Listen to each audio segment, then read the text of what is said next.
আরো উন্নত থেকে উন্নততর হয়। প্রতি ক্ষেত্রে ওনার নজর আছেন। আর তাছাড়া আমরা বড়জলাবাসী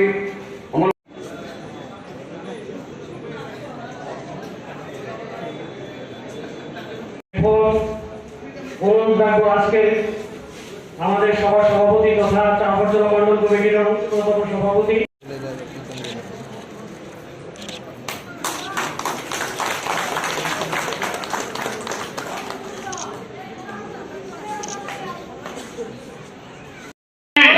भारत माता की बीजेपी बीजेपी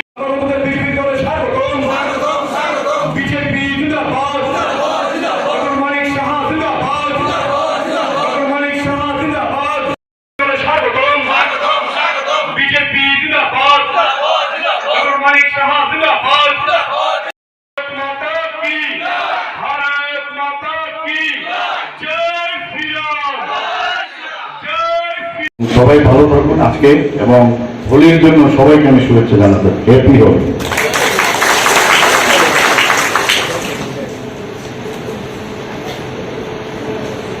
বন্ধুগণ,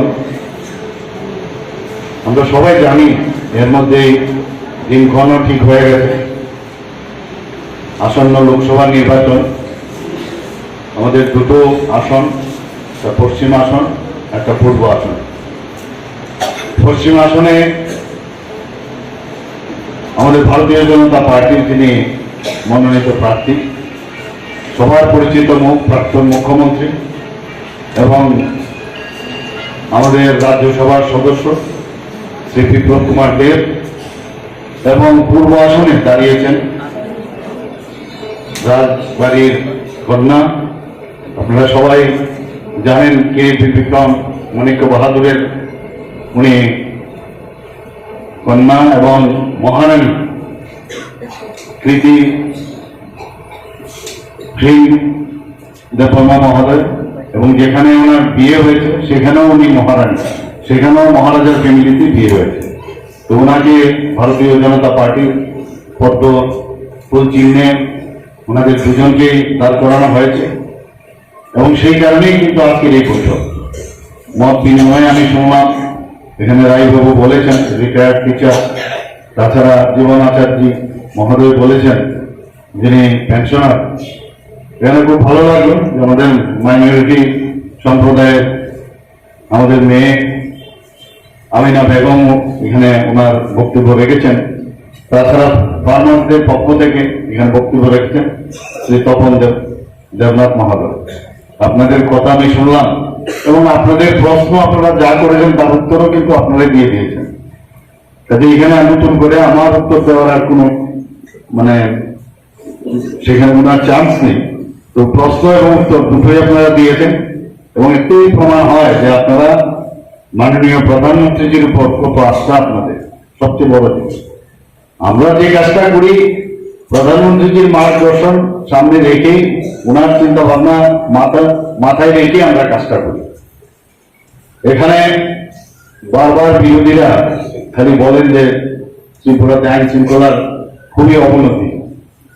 ত্রিপুরাতে আইন শৃঙ্খলার এটা আমাদের টাকা না, সারা ভারতবর্ষে 28টা রাজ্যের মধ্যে ত্রিপুরার আইন শৃঙ্খলা নিচের দিক থেকে আমরা এখন গত বছর 5ম স্থানে ছিলাম, আর এবার 3য় স্থানে চলে এসেছি।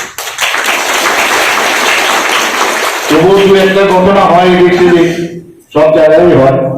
যদি এটা না থাকতো তাহলে পুলিশেরও দরকার ছিল না, আইন ব্যবস্থারও দরকার ছিল না। এগুলো হবে, মানুষ আমরা মাঝে মাঝে হুঁশ হারিয়ে ফেলি, তখনই এগুলো হয়, তখনই আইনের ধারস্থ হয়, সবাই যায় বিচার ব্যবস্থা। এখন দেখতে হবে যে পুলিশ তার কাজ করছে কিনা, আইনি ব্যবস্থা ঠিক আছে কিনা।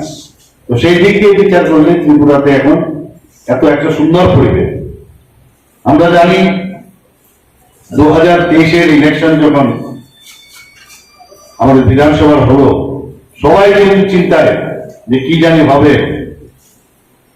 আর একটা অশুভ জোট এখন ইন্ডিয়া নাম দিয়েছে, INDIA, ইন্ডিয়া। ইন্ডিয়া তো নেই, এর চলে গেছে এলাকায়, ইন্ডি হয়েছে।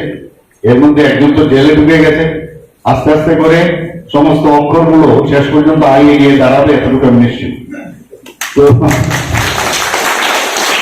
এই অশুভ জোটের বিরুদ্ধে আমরা যখন আগে তো বলতো যে আমাদের জোট কংগ্রেস এবং সিপিএম এর জোটে প্রার্থী, এখন যখন আমরা বললাম তোমরা কি করে এই ধরনের একটা জোট করলে, যাদের হাতে এখনো রক্তের দাস শুকোয়নি তাদের সাথে তোমরা হাত মিলিয়েছ, তো এখন বলছি আমরা ইন্ডিয়া জোটের আমরা প্রার্থী। এখন আর কংগ্রেসের সাথে আমরা হাত মিলিয়েছি বা কংগ্রেস বলছে সিপিএম এর সাথে হাত মিলিয়েছি, এর থেকে পরিত্রাণ পেয়ে গেছে, এখন বলছি ইন্ডিয়া জোট আমরা লড়বো। তো এদের এইসব কথাবার্তা মানুষ বুঝে গেছে, চালাকি বুঝে গেছে। তো এদের আমি বিধানসভাতে বারবার বলেছি যে তোমরা উপরে গিয়ে কি জবাব দেবে, তিনজন বিধায়ক ওরা মাথা হেড করে বসে আছে। আমরা সবসময় এখানে বিরোধী দল হিসাবে কংগ্রেসকে আমরা জানতাম, তাদের কাছে সুযোগ ছিল কিন্তু সুযোগ ওরা হারিয়ে ফেলেছে, কারণ বারবার কংগ্রেসের উপর মানুষের আশা ছিল, আস্থা ছিল। কিন্তু এখানে আমরা সবসময় যে কথাটা বলতাম যে এখানে কুস্তি আর দিল্লি গিয়ে কুস্তি, মানুষ বুঝে গেছে যে এদের দিয়ে হবে না, বারবার সেটা পরীক্ষা হয়েছে। আমরাও এই দিশায় আমরাও চলেছিলাম যে আমরা কথায় কথায় আমরা ইন্টারনেটের ব্যবহার করি। দিল্লি থেকেও আমি বলবো, আমি দিল্লিতে আপনারা জানেন আমরা যখন যাই দেখি ঠিকভাবে নেটের সমস্যা হয়, সেই তুলনায় বা অন্যান্য প্রদেশের তুলনায় ত্রিপুরার আমাদের যে নেট যে ব্যবস্থা আমাদের, তাতে করে এখানের মধ্যে মানে সারা ভারতবর্ষের মধ্যে থার্ড স্ট্রংগেস্ট আমাদের এই ইন্টারনেট কানেকশন। আমাদের এখানে রেলওয়ে, কালকে আমি রেলের মাধ্যমে আমি ধর্মনগর গিয়েছি, আসার সময় গাড়ি দিয়ে এসেছিলাম, কি সুন্দর ব্যবস্থা, কোনোদিন ভাবিনি যে 20টা রুমের মতো রেল ত্রিপুরাতে হবে। গাড়িতে বসলে ফটো তুলে আমি যখন আমার বন্ধু বান্ধবদের কাছে পাঠাই, বলে এটা কোন জায়গায়, কোন ফরেনে আছি নাকি ত্রিপুরা, যখন বললাম আমি আগরতলায় আছি, তো নিজেরও গর্ববোধ হয়। আজকে ব্রড গেজে আমার মনে আছে 60-এর দশকে খালি টিম করে একটা মিটার গেজে ধর্মনগরে ওখানে রেল লাইন এসেছিল, আমরা আগরতলা থেকে যেতাম দেখতে যে রেল লাইনের অবস্থাটা কি। আর এখন ধর্মনগর কোথায় চলে গেছে, সাবরুম পর্যন্ত এই ব্রড গেজের সেই রেল লাইন চলছে। প্রায় 17 থেকে 18টার মতো নতুন এক্সপ্রেস ট্রেন যায়, রাজধানী এক্সপ্রেস যায়, কাঞ্চনজঙ্ঘা যায়। আর এখান থেকে কিছুদিন আগেও মাননীয় প্রধানমন্ত্রী, সবচেয়ে বেশি আপনারাও খুশি হবেন এখানে আমাদের বাংলাদেশের সাথে যে নিশ্চিন্তপুর থেকে এত সুন্দর এয়ারপোর্ট, ইন্টারন্যাশনাল স্কাই, এত সুন্দর এয়ারপোর্ট, সেখানে সেটারও উনি ইনোভেশন করেছেন। কিছুদিনের মধ্যে যাওয়া আসা শুরু হবে।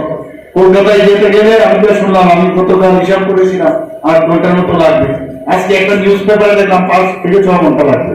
যাই হোক, যাওয়ার পরে বুঝতে হবে, কারণ অনেক জায়গায় ইমিগ্রেশনের বিষয় থাকে, এই কারণে লেট হতে পারে। তো ভাবা যায় আমাদের বাইরের থেকেও লোক আসবে ত্রিপুরাতে।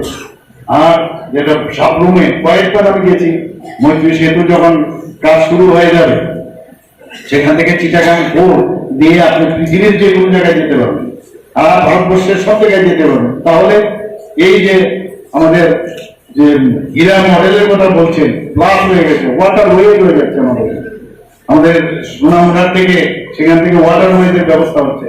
আর আমার যিনি বঙ্গ সভাপতি, উনি তো আমি যে দেখলাম একদম 56 ইঞ্চি মানে বুকের মতো খুলে গিয়ে একদম বলছিলেন যে সবচেয়ে বেশি আমরা খুশি যে আমাদের কেন্দ্রের মধ্যে এয়ারপোর্ট। সেটা সত্যিই আনন্দের বিষয় যে আমাদের এই যে বটতলা কেন্দ্র, এটা কেস অফ দ্য ত্রিপুরা। তো এখানে এসে মানুষ এই আপনাদের কেন্দ্রের মাধ্যমে এখানে রাস্তায় যারা দেখছেন, মাঝখানে একটু সমস্যা ছিল, আমি বলছি এগুলো কোনো অবস্থায় মানা যাবে না, এবং কাজ চলছে, ভালোভাবে কাজ চলছে। যখন সুন্দরভাবে ইলেকট্রিক ল্যাম্প পোস্ট এগুলো লেগে যাবে, এরপর মতো হবে। এবং আমি বলছি বেস্ট লাগাতে হবে, কোনো কম খরচের জন্য না। মাঝে মাঝে আমি খবর নেই এখানে, মাঝে মাঝে অনেকে আছে আমার বাড়ির সামনাটা যদি ইজি গোয়িং হয়, এই করতে হবে না। যেখানে যা ব্যবস্থা আছে ট্রাফিক এবং পিডব্লিউডি যারাই কাজটা করছেন দেখে করছে, আপনাদের শৃঙ্খলা রক্ষার জন্য সেটা আপনাদের মানতে হবে। এখানে বলা হয়েছে যে প্রায়শ আমরা দেখলাম বিকেল 3টে হলে, দুপুর 3টে হলো, বিকেলও বলবো না, তিনটের সময় জিন্দাবাদ জিন্দাবাদ।